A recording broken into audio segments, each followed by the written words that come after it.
Mais Cassini ne fait pas que cartographier la France. La nuit venue, il observe les étoiles. Mais la mauvaise qualité technique des lentilles de l'époque oblige, pour avoir un plus fort grossissement, d'avoir des lunettes très longues de près de 50 mètres. Un tube aussi long étant impossible à manipuler, l'astronome Christian Huygens met au point un système de lunettes sans tube qu'on appelait à l'époque des lunettes sans tuyau. Cassini, pour ses découvertes, utilisera l'invention de Huygens. Il s'agit d'aligner sur le même axe l'objet observé, la lentille et l'oculaire.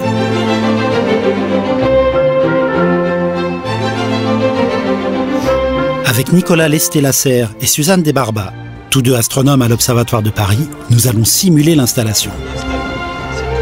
Le tube serait beaucoup trop grand parce que le point focal de cette lentille se retrouve là au niveau de la cour, presque 50 mètres plus loin.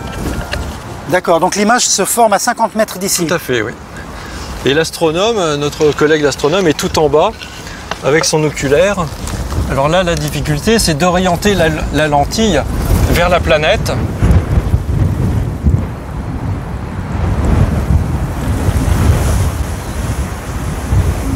Voilà, l'astronome là peut commencer à chercher l'image. Il faut qu'il soit exactement à la bonne distance focale et dans l'alignement parfait. Donc il faut une patience extrême pour réussir à se positionner comme ça.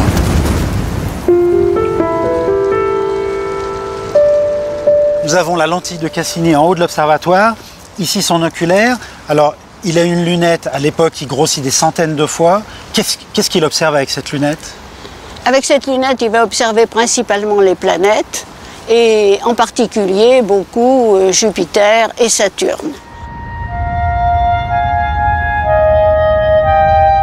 Voilà Saturne, tel que Cassini a pu la voir au XVIIe siècle, au travers de sa lunette sans tuyau. À partir de ces observations, il a mis en évidence l'existence de la division de ses anneaux et 4 de ses satellites. À cette époque, Saturne est un peu mystérieuse aussi parce qu'elle est entourée de son fameux anneau. L'anneau a été expliqué par Huygens en 1655 et Cassini, lui, va voir 2 zones dans l'anneau. Il va voir une zone argent mat, l'autre argent bruni. Ce sont ces 2 anneaux principaux, on pourrait dire. Ben oui, mais il ne les distingue pas. Il dit que la couleur est différente.